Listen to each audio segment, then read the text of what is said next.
My biggest regret is causing the sadness I see in your gaze. If only I could go back. Juliet Helen Rosenta, eternal daughter of the king, a fragile oppressor and a dear betrayer, tell me your deepest desire. Please let me undo the wrongs I've done. For I, who was ignorant and harsh, and to him who threw himself into an everlasting death for me, I wish to return the love he had bestowed upon me. The river of time and the land of death flow beneath my feet. I shall bow before you, and will in turn grant you your heart's desires. We shall meet once more, my prince. In the land of Rosenta, there goes a tale about a hero named Urgus, who loved the beautiful Princess Helen, and so began his earnest courtship to win the princess's heart. He'd crossed treacherous lands to gather jewels she'd desired. He'd slay enemies that frightened her. And even when his heart ached unbearably so from the princess's whimsical tantrums, Urgus's love never wavered. Even when she, who no longer wanted his love, handed him a glass of poison, and upon his last breath was his love for Helen eternal. If an unwanted suitor comes, get rid of him like Helen did. Ha ha ha! Oh, brother, really? What if a man like Argus shows up? The worst are those who force their own feelings when one isn't interested. Well, then you give him poison too. Well, I'd like to be with someone who listens to me very well. It seems our princess has big dreams, for such men are rare. Men are generally loud, without much in their heads. But brother, you seem to listen so well to sister-in-law. Well, that's because your sister-in-law can be quite scary when she's angry. Ha ha, well then, shall I be scary when I'm angry too? Oh, but to do that, you need to be healthy, so you should eat plenty from tomorrow. Ah, how did the discussion descend to such an unsavory topic? A delegation from Nasante will visit Rosenta tomorrow, since we'd provided them military support. And since there is much left to prepare, I will bid you a good night, Juliet. I truly hope someone my age comes with the delegation. How wonderful it would be to converse with a like-minded soul. With the next day upon them, Juliet sat with Iasonia, her sister-in-law, for some tea. She wondered if Juliet had met the Archduke of Nazanti, but Juliet had only heard of his arrival and nothing more. She'd also heard that the man was sick just like her. Iasonia had met him, and Juliet eagerly wanted to know more about him, but Iasonia only warned her to stay away since befriending him would upset the crown prince. Iasonia stated the man smoked sleeping herbs, and she expressed her disdain for the casual habit of the Archduke. And so, she warned Juliet to stay away from him. Juliet frowned, saddened. And now she walked leisurely through the garden, her thoughts on the unknown Archduke. She was sure her sister-in-law had exaggerated her words about the man.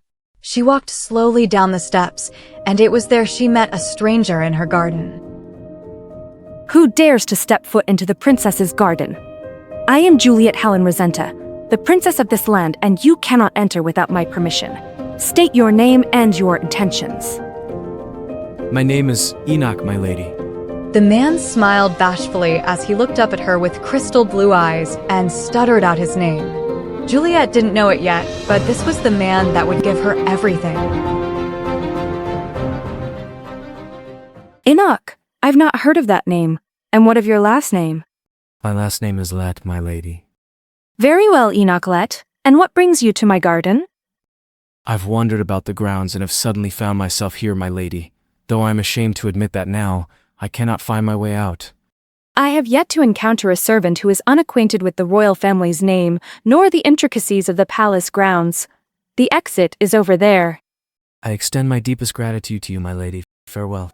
Juliet watched the man's retreating figure, bewildered by his clumsiness.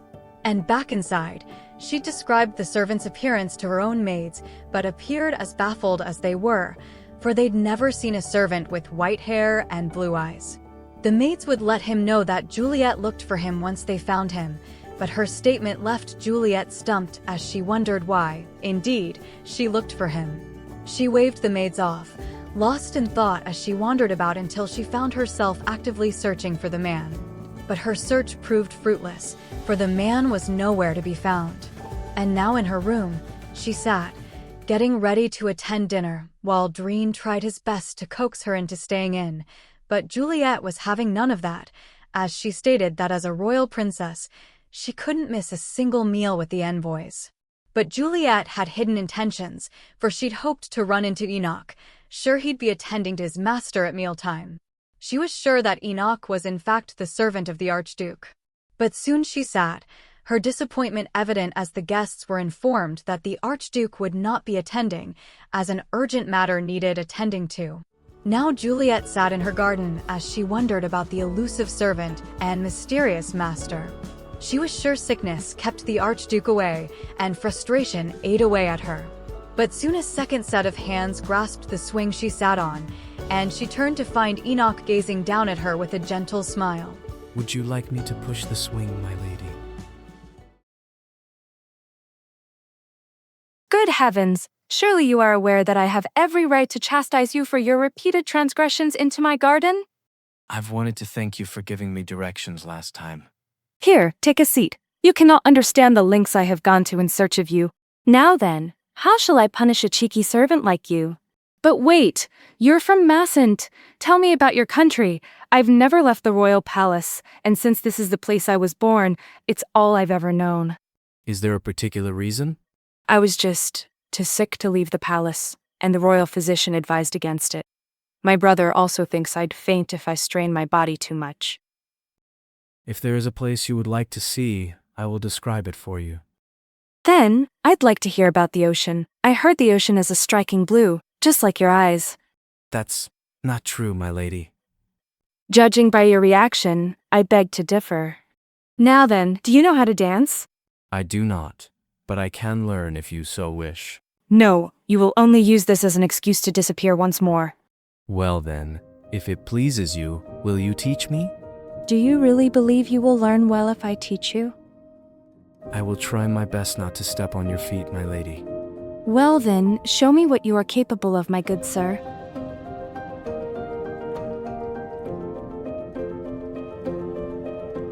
Your movements are too stiff, but even so, I am glad you are here to keep me company. I have been feeling quite lonely since a good friend of mine has recently become betrothed and has moved out of the country. And what about you, your highness? Are you promised to another? No, I wish to marry someone I love, though I have yet to find him. And what of you? Do you hold someone dear to your heart? Yes, though I have no doubt that she will never love me back. Why do you say that? Because I am a terrible monster.